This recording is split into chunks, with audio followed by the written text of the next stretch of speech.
Hello! Today I want to talk about some paper. I've been trying lots of different types of paper with my fountain pens for the previous months, years.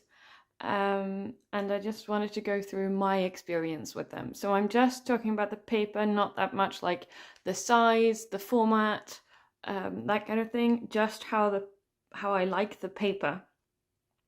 So let's start with a book that, like, a type that many people know. This is Moleskine. I haven't had a Moleskine notebook in a long time. This is actually the only journal in my archive that is that. And as you can see, there's quite a lot of show through and some bleed through here. And just that, like, the ink falls really flat as well and gets absorbed into the paper. So this is not paper that I would recommend to people using fountain pens. If you want a book that looks like this, you could try a Leuchtturm.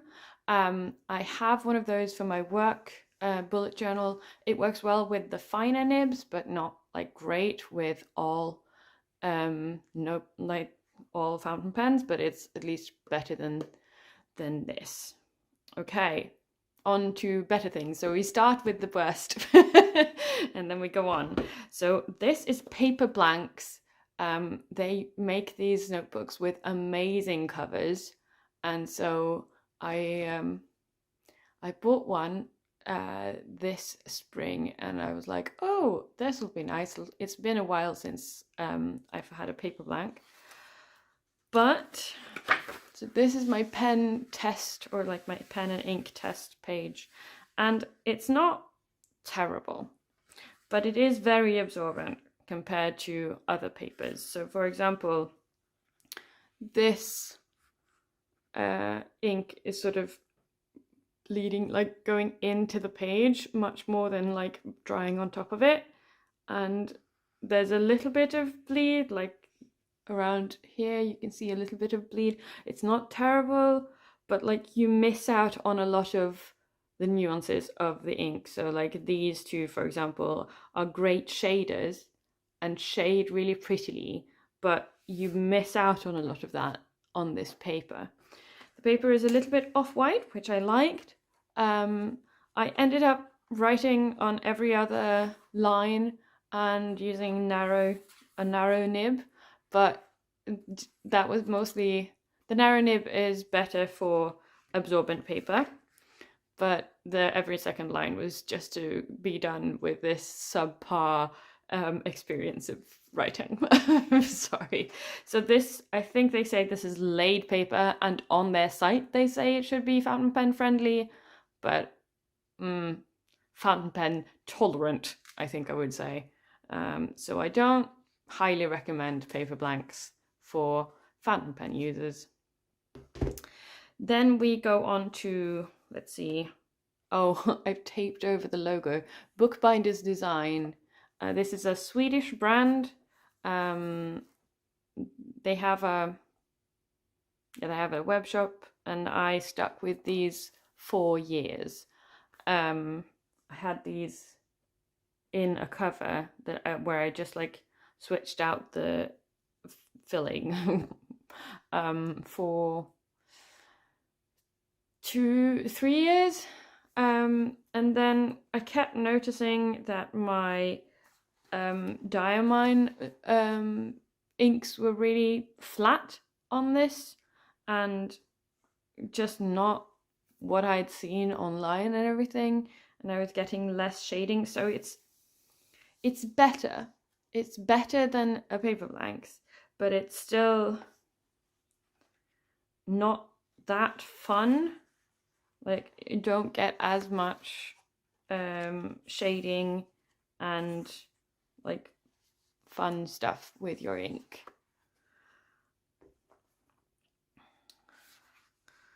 And then, so these they say are fountain pen friendly, but it's mostly, yeah, I mean, it's okay. It's okay enough, but when I wanted to explore more inks and really find a paper that I loved, I went away from this. And so I went to what the fountain pen community recommends. So this is Clairefontaine. It's a very, what shall I say, quite a slick paper. Here's my ink test page. They're all really pretty. I did end up putting a sheet of paper towel between the pages because the ink dries pretty slowly on this paper.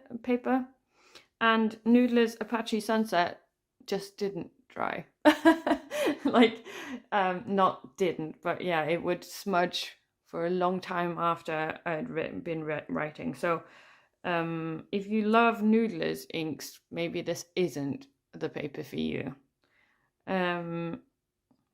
But yeah, it's a nice paper.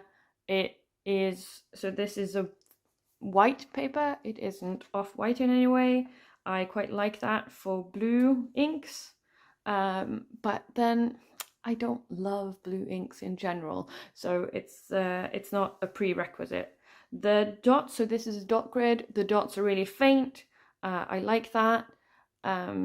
So yeah, this is really good paper. Another one is this, let's see, Oxford Premium, no, Optik paper, that logo there, Oxford Optik paper. That's, yeah, this is also a really slick paper, and it's beautiful with the different inks. Here the format does come into play. I do not like having one of these margin lines. It takes me back to school. And this is just like a staple bound and did not lie flat at all. So for some journals, the format really does, like the binding and everything does come into play. But yeah, I really like this paper. I did again need to put a sheet of paper towel in between, especially because the Noodler's Apache Sunset did not want to dry, but there were some others also that were a bit slow to dry.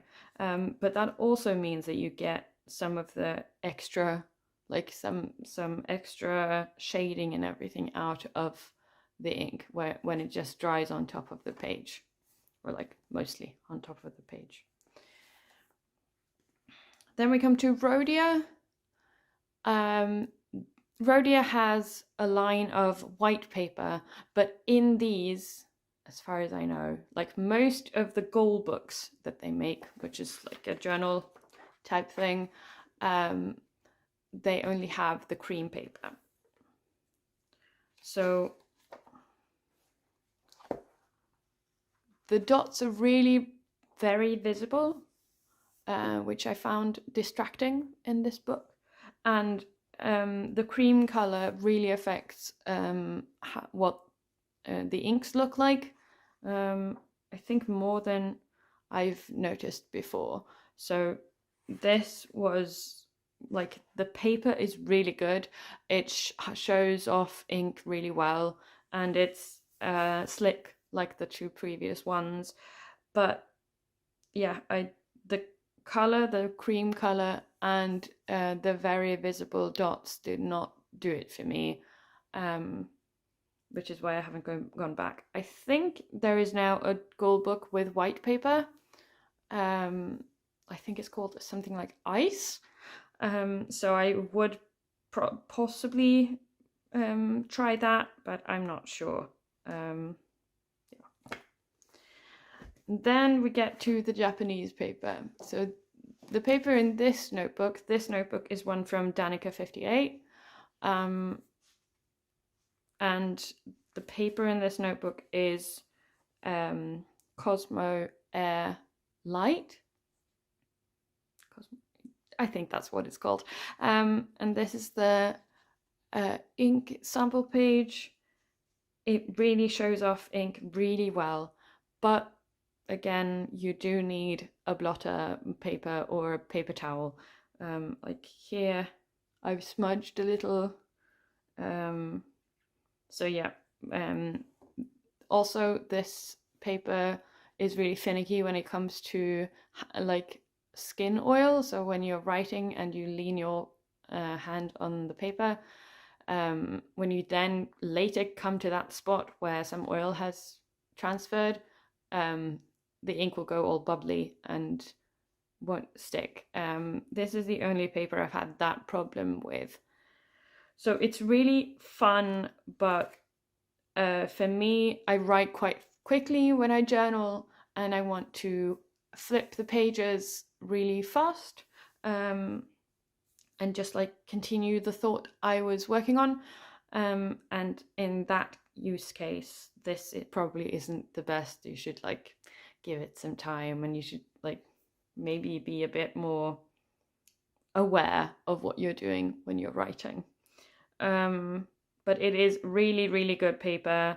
It's a shame that it's going out of production, but I really love it. And I guess this will be sort of a special occasions kind of paper when I have some patience, maybe. I don't know. But yeah, it's really fun. It brings out really good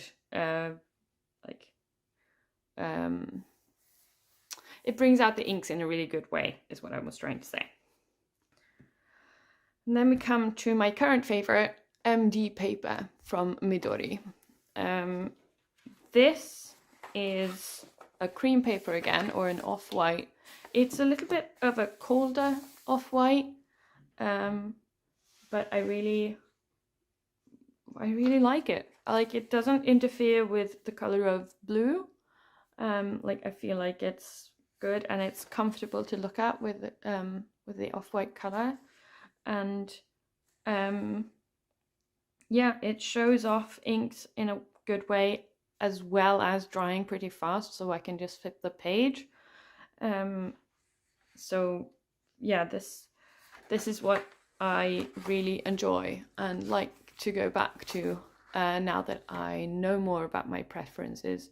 This is not such a slick paper, and the nib of the pen actually makes a noise going across this paper, and there's a little bit of it's what people who do fountain pens call feedback. There's more feedback in this paper than, for example, something like Rhodia, for example.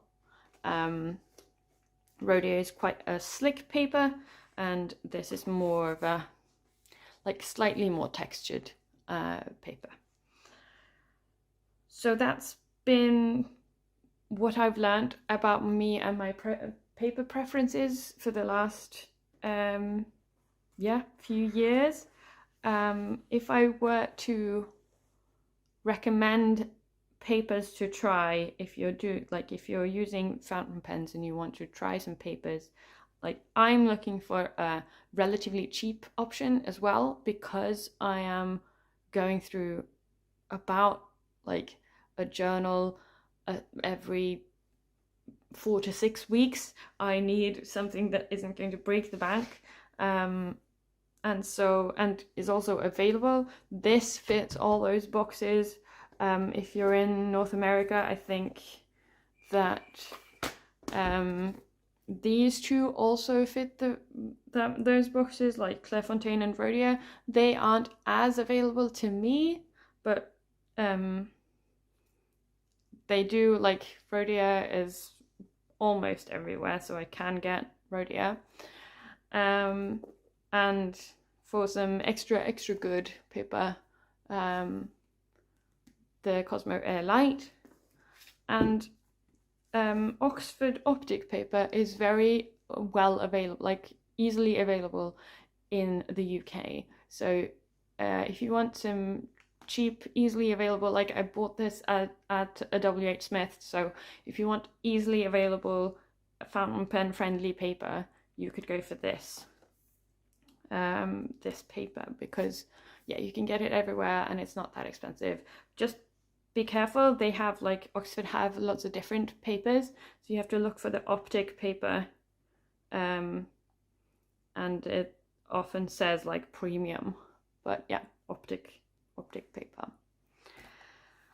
So yeah, and I wouldn't recommend, if you're just starting out with fountain pens or like any like more watery inks, I would not recommend Moleskine, just because of the bleed through. And I've heard that some batches of Moleskine can be better, but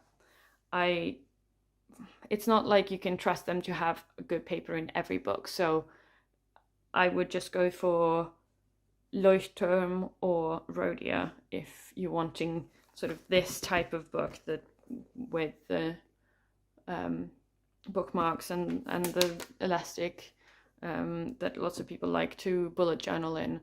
I highly recommend Rhodia or Leuchtturm for that.